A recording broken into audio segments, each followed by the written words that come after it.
할렐루야. 아멘. 혹시 저를 기억하시는 분이 계시나요? 저 아시는 분 좀 이렇게 손으로 다 알고 계시는데요. 모르시는 분이 처음 제가 사실 이제 장안교회 처음 오게 된 게 아마 7년이 넘은 것 같아요. 7년이 넘어서 그때는 이 교회 안에 좀 성도님들이 조금 더 많으셨고, 그때는 성가대석에 지금 선교제가 있는 대석이 어린 꼬마하고 사모님이 같이 앉으셔가지고, 그때 사모님 맞으시죠? 이렇게 쳐다보는데 마음속에 그 어린 대석이가 제 선교지 가야 되겠다 이 마음이 들었어요. 근데 정말 선교제 이렇게 오래가 있을 줄 몰랐습니다. 근데 돌아보면 정말 이것은 사람의 계획이 아니고 하나님이 계획하셨구나.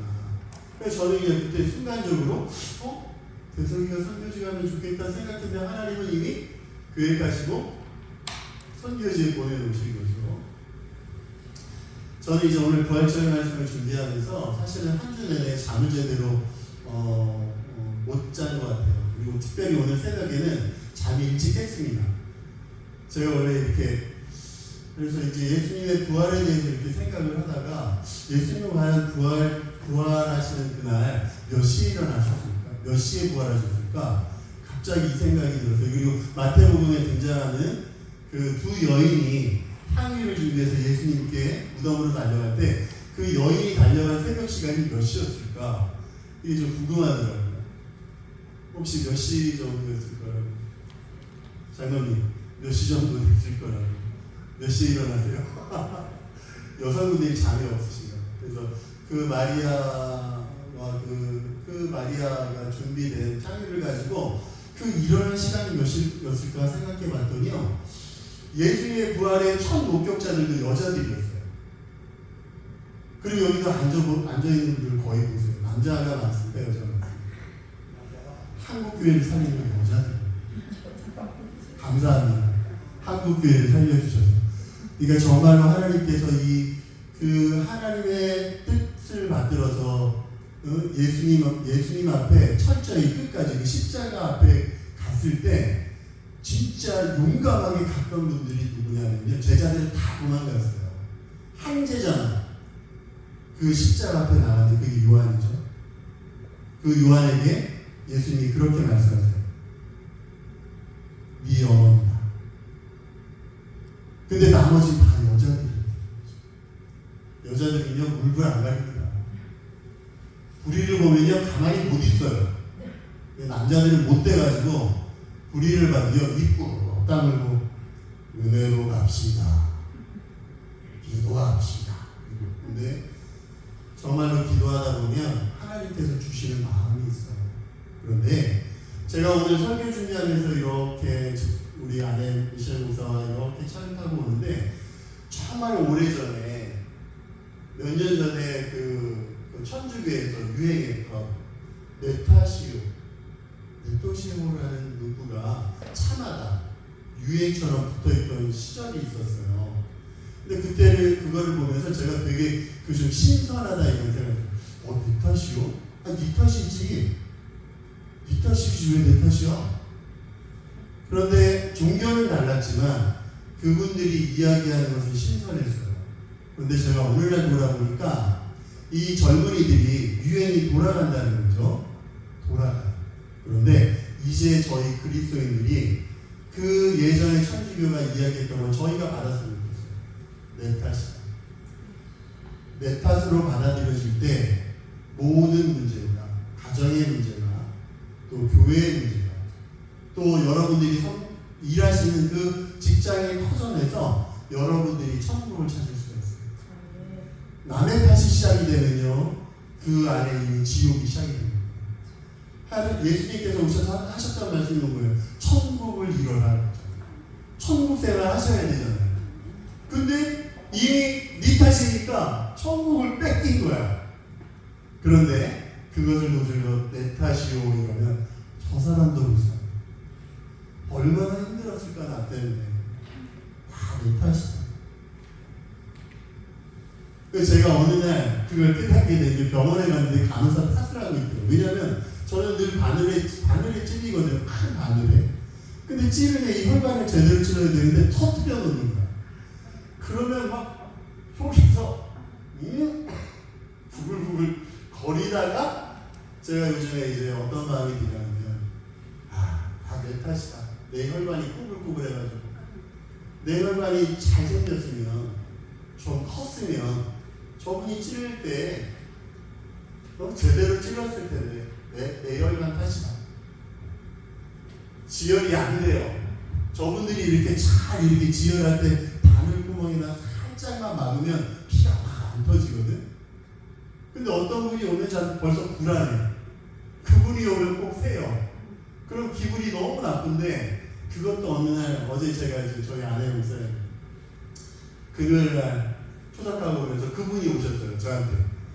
그분이 꼭 오면 세. 그래서 벌써 식은땀이 나요. 등짝에. 근데 마음에 기도가 되는 거예요. 하나님, 이분이 지혈 못하면 제 탓입니다.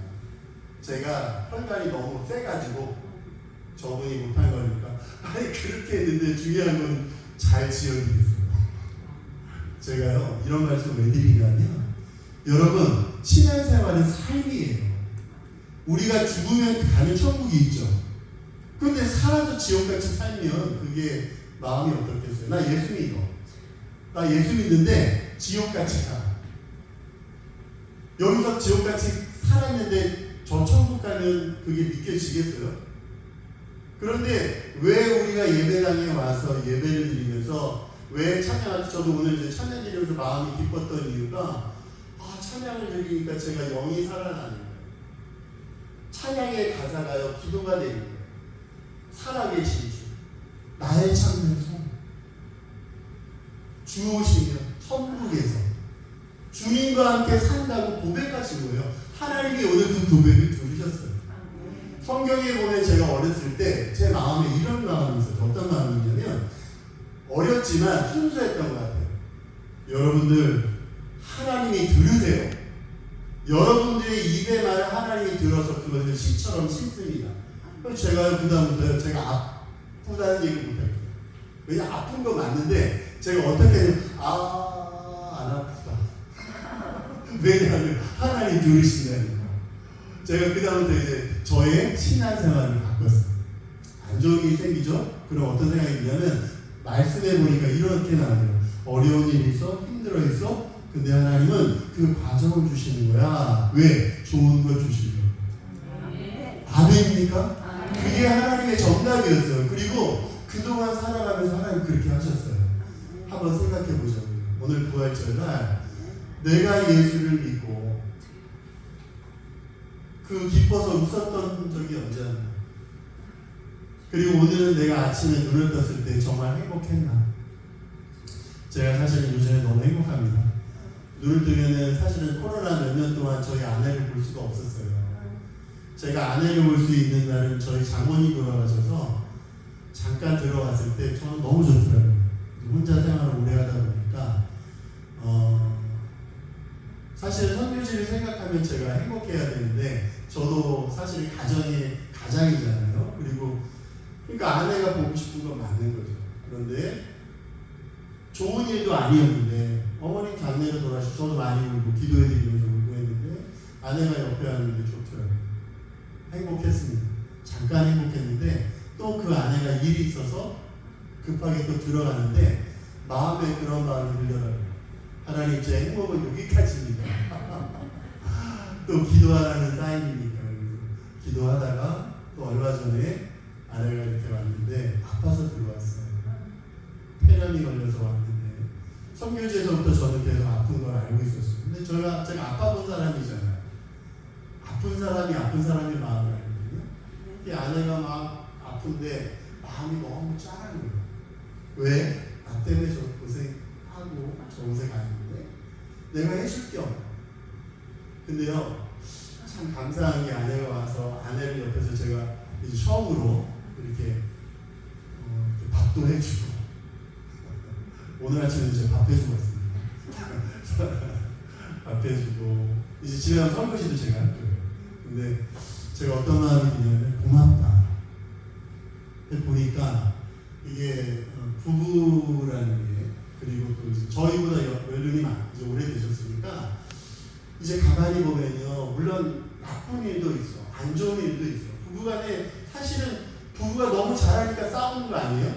모르는 사람은 왜 싸워? 길 가는데. 아니, 모르는데 왜 싸워? 근데 같이 오래 살다 보니까 저 사람의 장점도 알고 단점도 알고, 아, 그래서 나를 예수 믿게 했구나. 예수님께서 나에게 저 짐을 주신 거야. 십자가 지라고 하셨잖아요. 그게 십자가예요. 사랑하는 우리 성도님들, 남편이 십자가고요, 부인이 십자가예요. 그 십자가를 평생 지고 가시는데, 예수님이 십자가에 달리셨잖아요. 왜 달리셨죠? 우리의 죄 때문에 달리셨다고 말씀하시죠. 그럼 여러분들의 십자가는 뭐예요, 도대체? 여러분들의 십자가는 뭡니까? 우리가 오늘 갈라디아서 2장 20절에 내가 그리스도와 함께 십자가에 못 박혀 죽었다고 했잖아요. 내가 죽으면 아무 반응도 안 해요. 내가 살았기 때문에 밉기도 하고 화도 나는 거예요. 그런데 오늘 주님의 말씀은 뭐라고 얘기하세요? 내가 그리스도와 함께 십자가에 못 박혀 죽으셔야 돼요. 가정생활에서요, 내가 십자가에 달리셔야 돼요.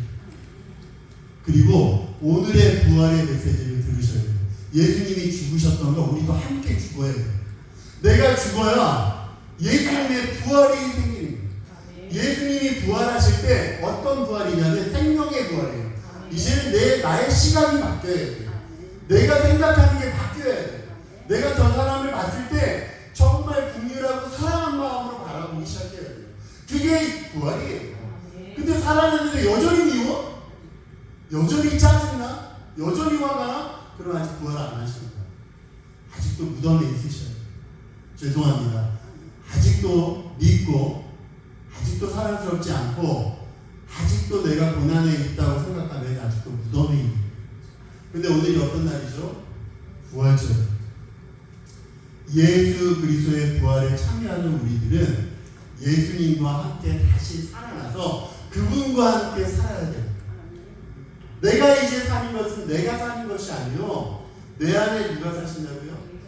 예수 그리스도께서 내 마음에 사시기 때문에 이제 나는 새 사람이 되는 거예요. 새 사람이 되면은 사실은 흰머리도 안 닦고 주름도 없어져야 되잖아요. 그죠? 그런데 하나님의 말뜻은 그게 아니에요. 여전히 우리의 육체는 늙어갑니다. 저도요, 한때는 굉장히 저희 아내 목사가 저를 보고 속아서 결혼했다 하는데, 한때는 정말로 제가 봐도 괜찮았어요. 근데 어느 날 이제 나이가 들어가면서 저를 이렇게 가만히 보면서 사진 찍고 나서 그 사진을 제가 보면 이거 뭐지? 이게 내가 아닌 거야. 그런 생각들 많이 하세요. 그런데요, 중요한 건 제 속사람은요, 사실 20대예요 지금. 장로님 속사람 20대 맞으시죠? 권사님, 그 흰머리는 나셨지만 어떠세요? 영적인 나이가 어떠세요? 우리는요, 영으로 사는 사람이에요. 세상은 영으로 살아야죠. 육으로 살면요, 아무것도 할 거 없어. 저 같은 사람은요, 이 세상에서 쓸모없는 사람이에요. 왜냐하면 남편 구실도 못해. 그렇다고 밖에 나가서 돈도 못 벌어. 좀만 하면 힘들어요. 이렇게 보통 사람의 체력의 절반이라고 보시면 돼요. 제가 8시간을 어딜 가면 다른 사람 8시간 가는 거리를 저는 배로 곱하면 돼요. 제가 이틀에 한 번씩 투석을 하다 보니까 체력이 너무 힘들어서 제가 어느 날 저한테 저질이다. 제 스스로가 저에게 막 그럴 때가 있어요. 그런데 아무짝에 쓸모없는데 제 영은요, 쓸모가 있더라고요. 하나님은요, 우리에게 이렇게 말씀해요. 사랑하는 자, 내 영혼이 잘 되고, 내가 범사에 잘 되고, 내가 강건하기를 내가 강구하노라. 이렇게 말씀해요. 사랑하시잖아요, 주님. 여러분들을 사랑하시잖아요. 사랑하는 자요. 누굴 사랑해요? 우리 사랑하시잖아요. 사랑하는 자가 내 영혼부터 얘기하셨어요. 내 육체부터 얘기한 게 아니라 내 영혼이 풀리기 시작하면 내 영이 기쁘고 행복하고 천국을 누리기 때문에 그 마음이 어디로 가냐면 내 몸으로 가요. 제가 똑같이 투석을 받는데요. 제가 얼마 전에 지난 주였죠. 우리 미셸 목사가 설교할 때 제가 사실은 심정지가 와서, 그게 5년 전입니다. 신장지에 와서 제가 숨을 못 쉬고 저는 기억도 안 나요. 하도 수술 때 많이 올라가가지고 그때도 기억이 안 나요. 제 혀가 말려가지고 어떤 그걸 갑자기 뭐 간호사가 뭐 잡아 빼고 했다는 전혀 기억이 안 나요. 미셸 의사 손을 잡고 의사 선생님이 그러셔서 제 주치의가 이제 장례 준비를 했대요. 근데 그것을 제가 중환자실에서 나와서 일반실로 가서 아주 오랜 시간이 지났을 때 제가 충격받을까봐 나중에 그 얘기를 하더라고요. 그리고 사실은 그때 목사님들이 오셨는데 당신 그 얘기하면서 밖에서 장례 절차 어떻게 할 건지 순서 정하고 계셨대요.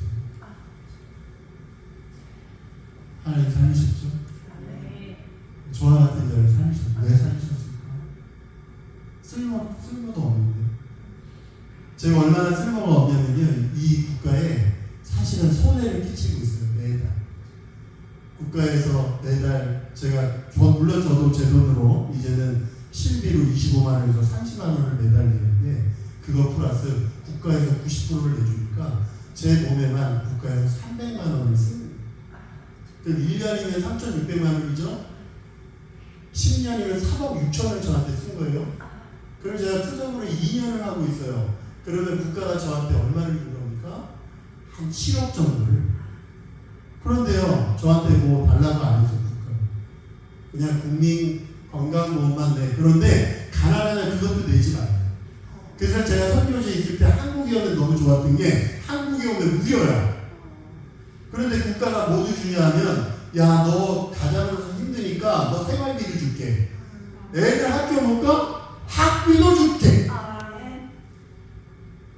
그런데요, 선교지를 놓고 이렇게 좋은 환경에서 있을 수가 없대요. 그래서 죽으면 죽으리라고 선교지를 갔던 그 시간 속에 제가 2018년도에 드디어 쓰러진 거죠. 이제 견디다 못해 죽음 앞에 서다 보니까요, 진짜 제가 죽음 앞에 서다 보니까요, 두려운 게 없어요. 제가 중환자실에서 그 새벽에 이렇게 물끄러미 침대에 이렇게 앉아서 기도를 했어요. 하나님, 저를 왜 살려주셨어요? 저 같은 쓸모없는 사람을 왜 살리셨습니까? 근데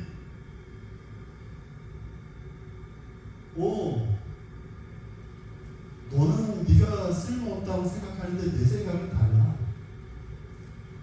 너의 고통과 너의 아픔이 사실은 누군가에게는 그게 희망이고 소망일 수 있는 거야. 네가 그렇게 아파서 쓰러질 때 선교지에 너와 같은 똑같은 질병에 걸렸던 사람들의 가족들이 회복되는 거를 하나님이 보게 하시고, 제가 지난주에 와서요, 우리 장안교회로 이렇게 들어오면서 이 100년이 넘은 교회, 하나님께서 100년 동안 이 복음 때문에 그래도 눈물 뿌리면서 이 교회를 지켜왔던 우리 성도님들을 제가 마음속에 이렇게 품으면서 이거다. 하나님께서는 영의 사람들을 오늘도 불러서요, 기도하게 하십니다. 작은 거 드리는 것 같지만요, 작은 그 나비 효과라고 아세요? 저 어느 나라에서 나비가 날개짓을 했는데요, 그 날개짓이 다른 저 나라에서는 태풍이 되거든요. 나비가 저쪽에서 날개 한 번 이렇게 했는데 그게 무슨 위력이 있겠어요? 그런데 하나님은 일을 그렇게 시작합니다. 작은 겨자씨, 예수님이 그 얘기 하셨잖아요. 너희들이 작은 겨자씨와 같은 믿음만 있어도 이 산을 저서 저쪽으로 옮길 것이다 라고 얘기했어요. 장안교회 가시면 그 일을 하는 거예요. 여러분들의 작은 기도가, 그 신음하는 기도가 선교지에서는 사람을 살리고 생명을 살리고 가정을 살리고 엄청난 일들이 일어나고 있어요. 제가 죽음 앞에 섰을 때 시작한 게 작은 가투모 선교 운동이었어요. 가난한 나라 투석하는들을 위한 사랑입니다. 아주 작았어요. 왜냐하면 저도 가난했기 때문에 국가에서 지원받는 그런 상황에서 하나님께서 겨자씨만큼 적은 돈, 저도 저희 사모에게 우리 10,000원씩 따로 헌금하자. 그렇게 해서 시작한 게 가난한 나라 투석받는 위한 사랑의 모임이 시작됐고 지금까지도 그 일을 하고 있는데요. 감사한 건 드러내놓지 않고 몇 분이 헌금하시는 거지만 선교지에서는 지금 사실은 이제 우리 미셸 목사가 그 작은 예산 가지고 교회도 개척하고 처음에 예산이 없었으니까 저희가 후원받는 파송 선교사가 아니었기 때문에 그 작은 물질과 조그만 정성들이 모여서 교회 멤버들이 병원도 신방하고 왜냐면 예산이 없으니까 그 돈 가지고 장례도 치러야 되고 또 그러다 보니까 교회도 예산도 생기고 아이들도 오게 되니까 이제 주일을 조금씩 마음껏 할 수 있는 그런 상황이 되어가는 것을 보면서 제가 놀라운 것은요, 이 필리핀 사람들이 처음에 몇 푼 안 되니까 도와주는 거에 대해서 별로 시답지 않게 생각한 사람들은요, 일찌감치 떠났어요. 그런데 중심을 보던 사람들이요, 끝까지 나오면서 나중에 미셸 목사 담임이죠, 뭐라고 얘기하냐면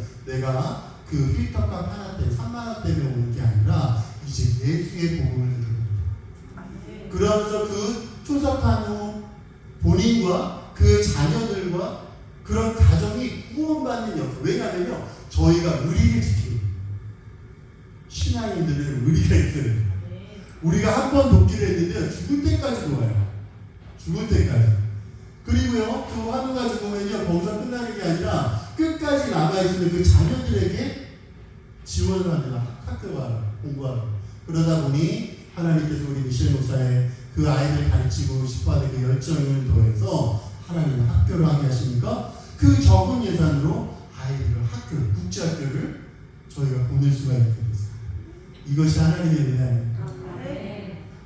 저희가 계획해서 하나님 국제학교 주세요. 하나님 뭐 해주세요. 이렇게 안 했는데 하나님 들으셨던 거죠. 미셸, 너 학교 가고 싶지? 아이들 사랑하지? 너도 어렵게 자랐지? 그래서 학교를 주는 거야.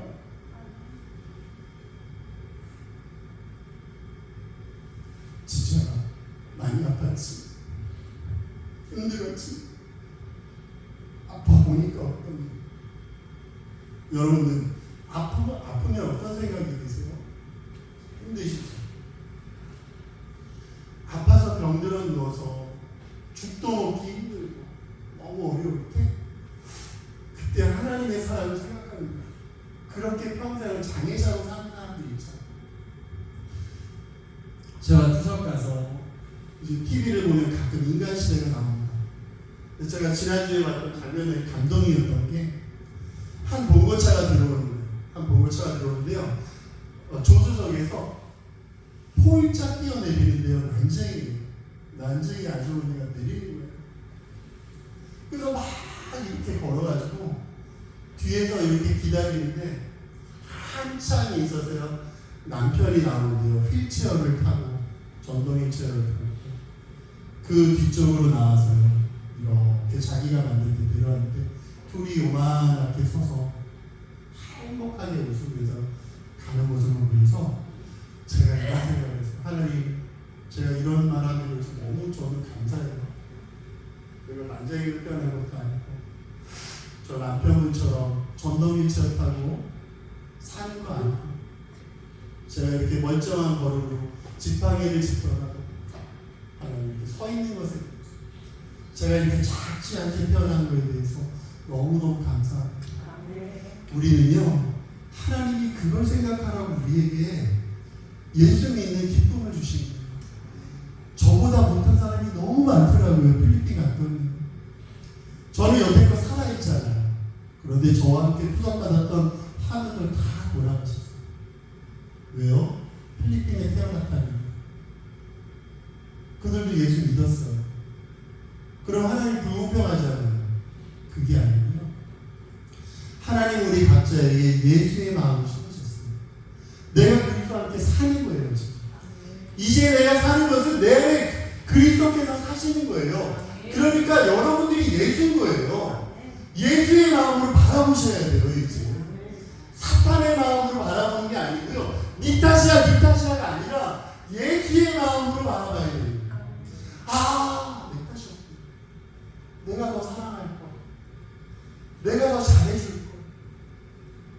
내가 더 잘해줄 걸 못했으면 이제 잘해주자.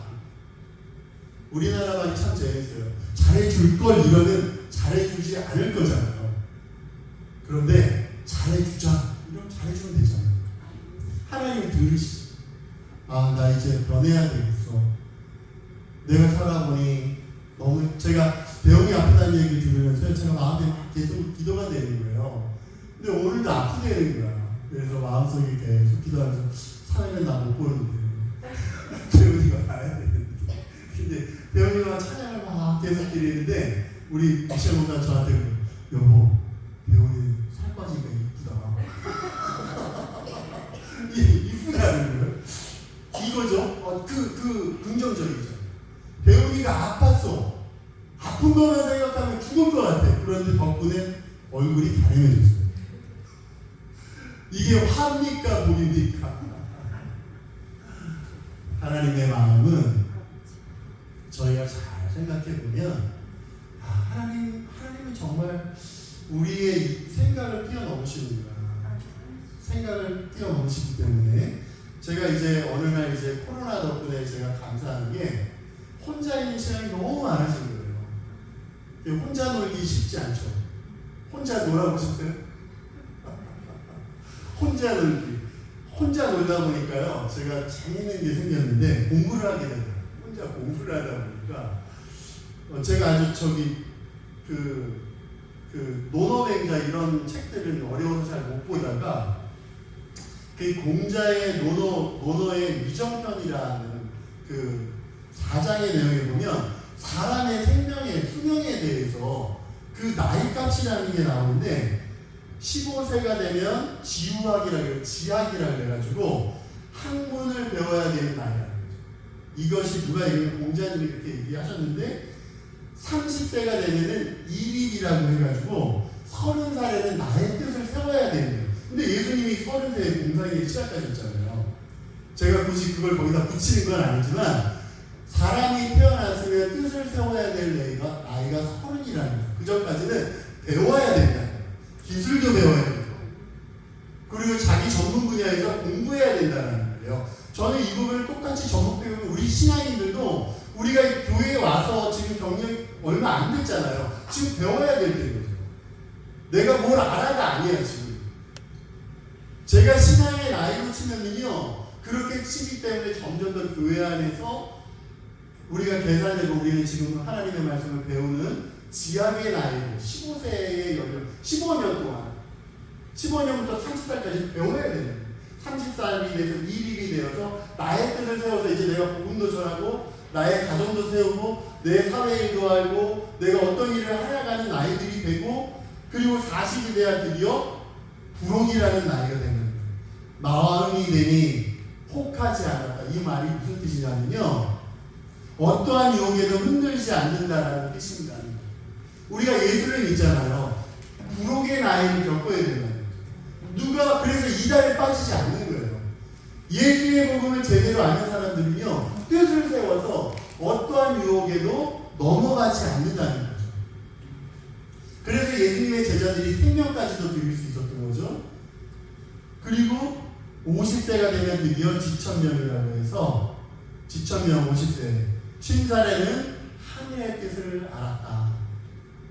하늘이 나에게 부여한 사명을 이해하게 된다. 그래서 저희 그리스도인들은 지천명의 삶을 사는 거죠. 왜냐하면 하나님 뜻을 이제 알았어요. 우리가 뜻을 세워서 40대의 부록의 나이에 우리가 영으로 얘기하는 거죠. 뜻을 세워서 내가 예수를 믿기로 내가 예수를 이제 잘 믿어야 되겠다. 그리고 지천명 50살이 되어서는 이제 하나님 뜻을 이해하는 하나님 뜻을 이해하고 사는 거죠. 60살이 되면요 이순이라고 해가지고 여기 60살 넘으신 분 많으시죠? 60살이 되면 60살에는 들리는 무엇이든 순수하게 들어야 됩니다. 60이 넘으셨는데 국회에서 들으시면요 나이값 못하시는 거예요.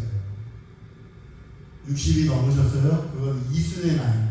이순이라는 게 뭐냐면 어떠한 말을 해도요 내 안에서 그걸 돌려버리는 거예요. 어떠한 사람이 내 욕을 했어!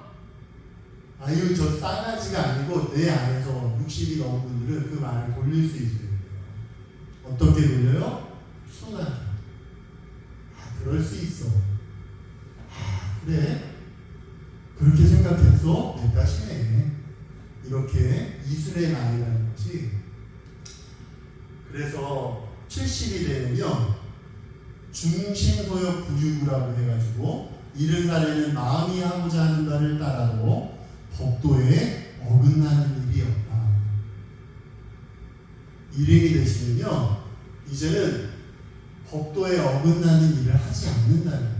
이게 공자가 살았던 삶입니다. 그런데 저는 그 공자의 이분이 그래서 공자가 잘났다는 게 것이 아니라, 그분을 따르는 그분들이 잘됐다는 거 아니라, 그것을 저는 엑기스만 가져오는 거죠. 뭘 가져왔어요? 15세 때 지약이라는 말을 통해서 내가 예수의 복음을 배워야 되는 나이구나. 30이 되면 일일이라는 나이가 되는데, 그때는 내가 뜻을 정해서 내가 예수를 믿으려면 잘 믿어야 되겠구나. 40이 되면 부록의 나이라고 하는데, 부록의 때는 어떠한 유혹도 내가 따라가고 쫓아가는 게 아니라 내가 뜻을 세워서 내가 믿기로 하고 믿어야 되는구나. 50이 되면 지천명이라고 해서 이제 하나님의 뜻을 이해하고 살아야 되는구나. 60이 되면 내가 함부로 어떤 이야기를 듣고 말하는 것이 아니라 그 말에 대해서 내 안에서 삭히는 믿음의 수준이 돼야 되는구나. 70이 됐을 때는 내가 이제 어떠한 일을 해도 법에 어긋나지 않는, 그게 완전한 그리스도인의 삶이 아닙니까? 예수 믿는 사람들이 왜 욕을 먹을까요? 제 나이 값을 못하는 거죠. 영적인 나이 값을 못하니까 욕을 먹는 거죠. 그런데 잘 돌아보세요. 믿음 안에 우리가 살면서 나는 지금 몇 살의 나이에 살고 있는가? 나는 내 나이에 맞게 살고 있는가? 나의 영적인 나이는 몇 살? 지금 많은 그리스도인들이 욕을 먹습니다. 저는 요즘에 이런 마음이 생겼어요. 어느 날 제가 직접 실험을 해봤는데, 어떤 상황이 벌어졌는데 막 예수님에 대해 믿는 사람들이 욕을 하는 거예요. 그래서 제가 거기다 대고 그랬어요. 죄송합니다. 저도 예수 믿는 사람입니다. 죄송합니다. 제 잘못입니다. 왜냐하면 그분들이 잘못했는데. 사랑하는 성도님들, 오늘 많은 말씀 기억 안 하셔도 돼요. 그런데 갈라디아서 1장 20절 말씀, 내가 그리스도와 함께, 이거만 기억. 오늘도요, 내가 그리스도와 함께 내가 그리스도와 함께 십자가에 달리셔야 돼요. 십자가에 달리셔야만이 부활이 있습니다. 부활하셔야만이 내 탓이 되는 거예요. 무덤에 있으면 남 탓해요, 오늘도. 그러면 제가 설교할 의미가 없잖아요. 무덤에 있는 분들에게 무슨 설교를 합니까? 무덤에서 나오셔야 이 설교를 알아듣죠. 제가 그런 얘기 했어요. 우리 아들을 제가 어렸을 때는 매질을 했습니다. 많이 때리지는 않았는데요. 제가 때렸던 이유는 딱 하나예요. 말귀를 못 알아요. 말귀를 못 알아들으면 때려야 돼요. 성경에도 메르다스리라고 했어요. 그런데 어느 날 이 녀석이 자라서요, 제가 얘기하면 말귀를 알아들어요. 말귀를 알아듣는 애한테 때리면 돼요, 안 돼요? 말하면서 알아들어요. 그러면요, 말로 하시면 돼요. 근데 성경은요, 초다를 아끼지 마요. 애를 아끼지 말라고 했어요. 왜냐하면요, 잘못 뻗어 나가면요, 나무가요, 자랄 때 곧바로 안 자르면 어떻게 하죠? 더 튼튼한 나무에 묶잖아. 고통스럽지. 이 새끼 나무는 몰라요. 왜 내가 이렇게 고통스러워야 되는지. 그런데 바로 자라기 위해서 묶어야 되는 거예요. 그때는 초단을 해야 됩니다. 그런데 계속 묶어두면 힘들는 것처럼 풀러서 제대로 가면요, 그때 격려해주고 물 주고 칭찬해주고. 이제부터 그리스도인들이 자녀들의 양육법은 처음에는 잘못 나가는 것은 야단치지 마요. 예수님도요, 많이 야단치셨어요. 성경에 보니까요, 제가 예수님의 생애 7일간의 행적을 보면서 예수님이 7일간 어떤 일을 하셨나, 어떻게 부활하셨나 제가 연구를 읽어보니, 첫째 날이면 예수님이 어린 나귀를 타시고 예루살렘에 입성하셨어요. 그게 첫째 날 하셔서요, 예루살렘에 들어가서 막 왕처럼 대우받으시다가 어디를 가셨냐면 성전을 가서 성전을 둘러보십니다. 예루살렘 성전이 이렇게 생겼네. 제자들과 함께, 제자들도 깜짝 놀랐죠. 성전이 이렇게 큰가?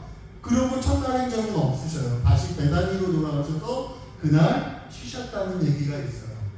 근데 둘째 날에 어떤 일이 있었냐면, 둘째 날에 보니까 예수님이 나오셔서 아침에 무화과나무를 보고 저주하시는 이야기예요.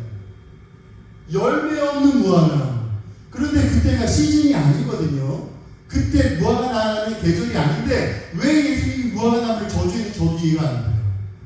제자들도 이해가 안 됐을 거예요. 그리고 그날 예수님이 그렇게 하시는 마음으로 성전에 들어가셔서 성전에 있는 돈 바꾸는 장사꾼들 다 엎어버렸어요. 첫째 날에 둘러만 보셨는데 마음에 심으신 거예요. 이것들 봐라.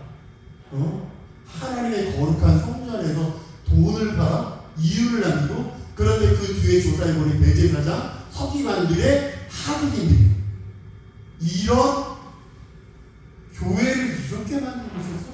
예수님이 둘째 날 하신 게 뭐냐면요, 무화과를 저주하셨죠. 열매 없는 무화과를 저주하시고 성전에 들어가셔서 엎으시고, 그리고 대제사장과 서기관들과 쟁론하셨어요. 내가 이 성전을 짓겠다. 대제사장과 서기관들이 무슨 생각을 했을까요? 그때부터 예수를 팔려고, 그 전부터 죽이고 싶었는데 확증을 하는 거예요. 내가 이 자식을 죽여야 되겠다. 죽이고야 말 거야. 3일차예요. 무화과나무를 진짜 지나가는데 그때 바로 마른 게 아니었기 때문에 다음날 제자들이 그걸 보게 됩니다. 진짜 말랐다. 그날 말씀하신 거 너 말라 죽으라 했는데 바로 이게 뭐 자연현상이니까 이게 마를 수 없었는데 그 다음날 가보니 그게 말라 있었고, 그리고 예수님이 드디어 또 성전에서 또 그 변론하시고 감난산에서 제자들과 또 대화도 나누시고, 그때 예수님이 3일차에 가룟 유다의 배신을 예언하시고, 그때가 3일차 날짜로 치면 화요일. 그 예언하는 사건 뒤에 바로 그 예언 중에 그 얘기를 하죠. 과부의 두랬던 사건이 있어요. 과부가요, 그 가난한 과부가 두랬돈을 드리는 것을 예수님이 보시면서요, 그 여인을 칭찬하셨어요. 저는 이 칭찬 때문에 힘이 나요. 왜냐하면 제가 큰 부자가 아니거든요. 그 어쨌든 두렛돈보다 많이 드리니까. 왜냐하면 예수님은 그 중심을 보십니다. 우리의 물질의 액수를 보시는 게 아니라, 저는 이 예수님의 이 사건 속에서 뭘 봤냐면요, 예수님은 중심을 보시는구나. 가난한 여인이 바쳐봐야 얼마나 바쳤겠어요. 그런데 너희가 드린 어떤 이 세상의 부자가 드린 것보다 이 여인이 더 많이 드렸다. 하나님이 그 마음을 보신 거죠. 그리고 수요일은 침묵의 수요일입니다. 성경에는 기록이 없고요. 아마 예수님이 베다니에 머무셨을 거라고 추측을 합니다. 5일차 목요일에 드디어 예수님이 6월절 만찬 준비를 말씀하십니다. 그래서 그때 우리가 그 유명한 최후의 만찬 그 그림도 이제 보게 되는데, 그날이 목요일 최후의 만찬을 하시고 그날 세조씩 제자들의 발을 씻겨주십니다. 제자들의 발을 씻겨요, 예수님. 저는 참 그 행동들이, 예수님이 어떻게 자기의 죽음을 알면서 이런 일들을 하실 수가 있을까? 배신당할 거 생각하실 수 있어요. 그리고 겟세마네 동산으로 가십니다. 그리고 이 땀방울이 핏방울이 될 정도로 기도하시는데요. 제가 여기서 정말 충격적인 것을 발견했는데, 목요일 밤 기도하는 그 시간이 바로 금요일이 넘어가는, 자정이 넘어가는 금요일이 시작이잖아요. 그때 유다의 배반으로 군 병정들이 예수님을 잡아옵니다. 이게 찰나예요. 겟세마네의 기도가 끝나고 넘어가는 그 시점에 금요일이 시작됩니다. 땀방울이 되게 기도하서, 주님, 이것이 저의 뜻이 아니고, 근데 처음에 뭐라고 했는지, 이 잔을 저에게 옮겨주셔요. 예수님이 얼마나 힘드셨을까. 그런데 그 말이 끝나자마자 하나님이 오케이가 아니고 아니야 넌 십자가에 달려 병년들을 보내서 그때부터 시달림을 금요일 그 자정 넘은 시간부터 시달림을 당하시는데 예수님이 금요일 몇 시에 달리셨는지 아세요? 제가 공부하다 보니까 물론 알고 있었던 것이 더 확증되는 게 금요일 밤새 시달리신 거예요. 누구한테 시달려주냐면은 안나스에게 잡혀가서 또 살해들인 공회로 넘어가서 나중에는 헤로데에게 갈 때까지 수없이 맞은 거예요. 침을 뱉고 맞고 나중에 그런데요 그 맞는 시간을 9시간을 맞추셨거든요. 그런데 이런 불의한 재판이 있어요. 그 금요일 그 밤에 그 목요일에서 금요일로 넘어가는 그 시점에서 불과 9시간 동안요 예수님이 죽도록 맞고 힘들어서 오전 9시 십자가에 달리셨거든요. 금요일은. 그래서 오후 3시 단 6시간 매달려 계셨는데요 운명하셨어요. 저는 이런 재판을 본 적이 있어요. 세상 재판도 이렇게 안 해요. 저도 예전에 재판을 해봐서 아는데요. 내가 손해봤다고 민사소송 들어갔는데요. 그 법인의 사람 하는데도 2년이 걸려요. 근데 사람 죽이는데요 9시간을 끝내요. 그래서 불의한 재판. 예수님이 금요일날 그 겟세마네 기도회 끝나고 땀방울이 핏방울이 되도록 기도하고 기도가 끝나고 얼마 안 있다가 배신을 당하는데 제자들이 다 도망가요. 심지어 어떤 제자는 발가벗고 도망가고 그리고 나서 맞기 시작하는 거예요. 네가 하나님의 아들이야? 맞아라! 죽어라! 이러면서 얼마나 두드려 맞았는지 9시에 십자가에 달았다는 거예요. 9시에 달았는데 6시, 오후 3시, 6시간 만에 돌아가셨어요. 십자가에 달았다는 거죠.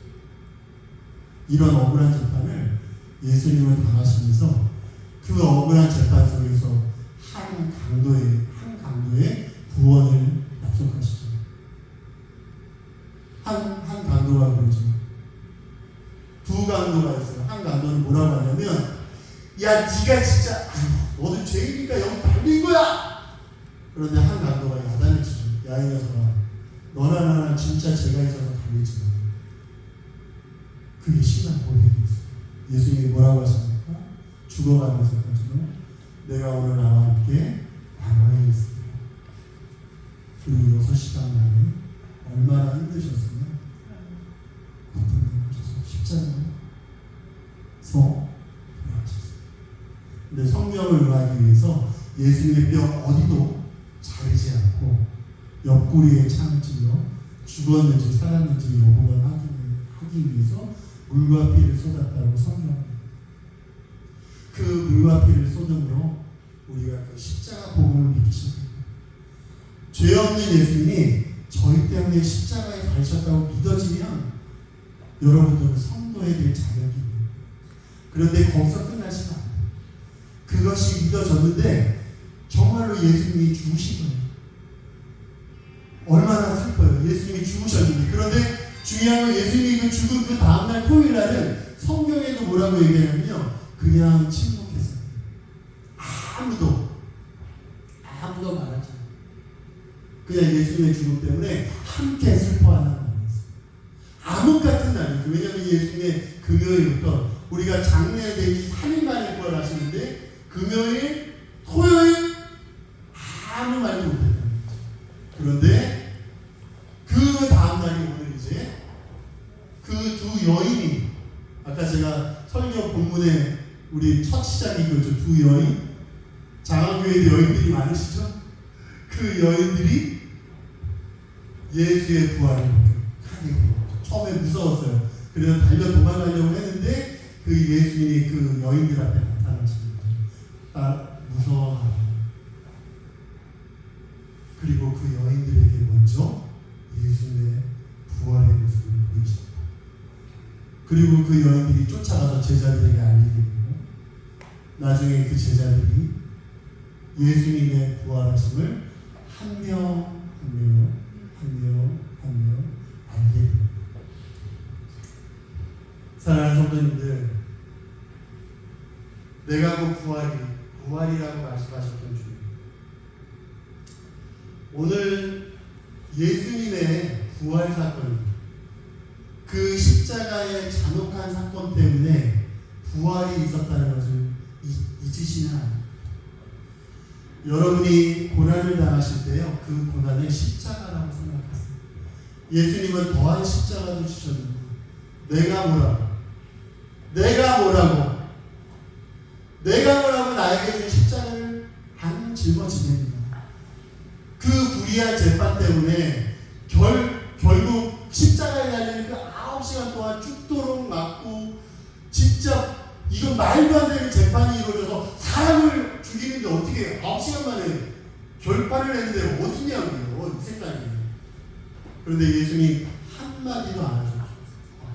헤롯에게도 너 내가 볼 때 말해 살려줄게. 근데 예수님은 하나님의 말씀을 의하고 이 세상을 구원하기 위해서 아무 말씀하시고 안 하시고 십자가에 달리시고 부활을 하셨습니다.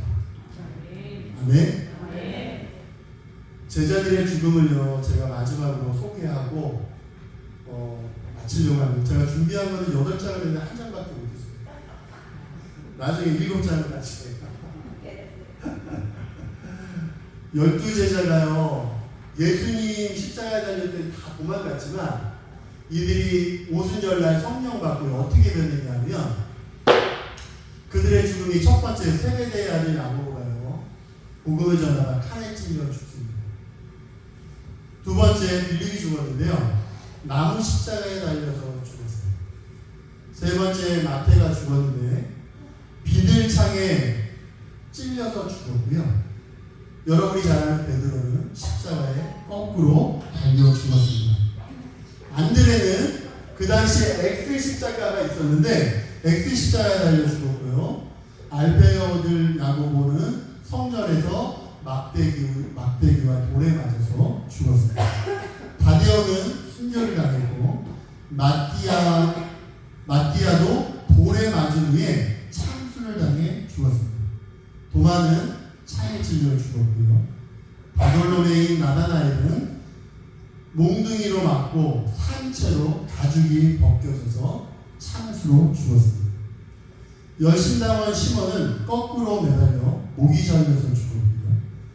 마지막으로 요한만 살아남아서 자연사, 여러분이 잘 아는 요한계시록, 요한 1, 2, 3, 4, 사랑하는 자여 내 영혼이 잘된 같이 내가 범사에 잘되고 내가 강건하기를 내가 간구하노라. 그 말씀이 마지막 이 12제자의 죽음. 사랑하는 성도님들, 요한 사도처럼 자연사하시기를 주님의 이름으로 축원합니다. 오래 사셔야 돼요. 이미 제자들이요 먼저 다 순교 당하셨으니까요, 우리는 요한을 따라서 12제자들이 속아. 저도 오래 살잖아요. 오래 사셔서 하나님은 사랑이었다고. 제가 그 찬양, 하나님은 사랑이라 죽음까지 버리신 그 사랑이 날 구원했네. 하나님은 사랑이라. 하나님 사랑이시죠? 우리가 요한처럼 끝까지 이 부활의 십자가의 복음과 또 부활의 복음을 전하는 요한 같은 자연사로 줍니다. 우리 장학기 선생님들은 순교하시는 거 아닙니다. 순교는 이미 많이 했어요. 요한처럼 오래오래 하나님 안에서 행복하게 천국을 누리시다가 하나님은 사랑이셨어. 그 사랑이 나를 구원했어. 나는 그 사랑 때문에 복음을 전하는 거야. 나 너 사랑해. 우리 함께 교회 가자. 함께 천국 가자. 이렇게 주님의 복음을 전하는 우리 사랑하는 자라 성도님이 되시고, 오늘 이 부활의 기쁨을 우리 집에 가시는 원수들이 계시죠? 네? 집에 간 원수들도 계시고 또 여기 와 계신 분들이 계시지만 함께 내가 너무 사랑해. 당신 때문에 내가 있는 거야. 그렇게 고백하는 우리 자라의 성도님이 되시기를 축원합니다. 기도하겠습니다. 하나님 아버지, 하나님은 사랑이셨습니다. 제자들이 예수님을 배반도 했지만 결국엔 그 제자들이 끝까지 의리를 지키고 죽음으로 순교하였고 마지막 제자인 요한처럼 우리도 그렇게 살게 하여 주옵소서. 하나님은 사랑이셨고 하나님은 너무나 우리 인류를 사랑하셔서 그 사랑 때문에 내가 다른 이웃에게 주님의 복음을 전하고 사랑하는 우리의 장한 식구들이 되게 하여 주옵소서. 지금은 우리 구주 예수 그리스도의 은혜와 하나님의 사랑하심과 성령님의 교통하심, 인도하심, 오늘 여기 함께 모여 하나님의 예수 그리스도의 부활을 찬양하고 예배하고 요한같이 살기로 다짐한 모든 사랑하는 성도들 위해 지금부터 영원토록 함께 있을지어다.